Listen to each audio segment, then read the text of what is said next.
Terapi biologjike na përparim kemi do të thotë shumë lloje. Kemi themi jashtë antagonistët e TNF-it, kemi antagonistët e interleukinës 6. Domethënë një pjesë e pacientëve janë antagonistë interleukinës 6, disa janë antagonistë të TNF-it, të CD20-shit. Kemi tani antagonistin e interleukinës 17 secukinumabin. Mirë, po të thajme faktikisht në çdo prej këtyre, domethënë grupeve ka numër i madh i pacientëve, kalohet 100-shi. Pacientë që vinë e marrin domethënë me rregull, fusim edhe pacient të ri, atëherë kur kuptohet disa prej tyre faktikisht i largojmë kur arrihet një remision më i gjatë, po është një terapi që neve përkundër sfidave që i kemi çdo ditë ndarjen e kësaj terapie, po e ceki hapësira domethënë klinikën e reumatologjisë, sepse është një terapi që kërkon vend, kërkon domethënë që pacientët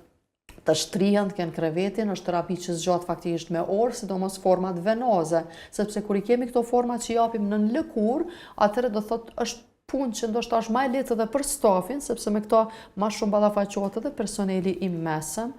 Për arsye se duhet dhënë terapia, duhet përcillet, nganjëherë përcjellin edhe analizat, ata janë edhe të ngarkuar, thotë përcillen sa doza kanë marrë pacienti i cili mjek është, megjithëse punon gjithmonë edhe mjeku në ambulancë specialistike i cili mirret me terapi biologjike për çdo ditë, do thotë aty shikon analizat me shumë përpikmëri, përcillet. Po, shikojmë për shembull edhe analizat sepse ka raste kur terapia biologjike është marrë 2-3 herë, po e katërta dozë nuk mund të mirret, sepse shohim se diçka nuk po shkon me analiza, qoftë se janë rritur analizat e mëlçisë, një ALT,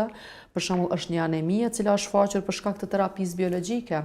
Kjo është një terapi e cila domethënë kërkon përcjellje rigoroze, po është edhe një terapi e cila po them që në klinikën e reumatologjisë neve na bën edhe pacientat, edhe domethënë neve si profesionistë që të ndijmë veten në nivel domethënë me vende të zhvilluara, ku faktikisht kjo terapi tani do thotë jipet, pacientat kanë informatën sepse tani viteve të fundit lëvizin pacientat brenda, jashtë vendit, shohin se dikush domethënë prej bashkëkombësve tonë apo dikush prej shoqërisë po e merr terapinë biologjike, ndihet mirë, nuk e humb punën, mund të funksionojë, shkurtohen pushimet mjekësore. Gjitha këto domethënë kanë kosto të lartë për shtetin, kështu që dhënia e terapisë është e një rëndësie.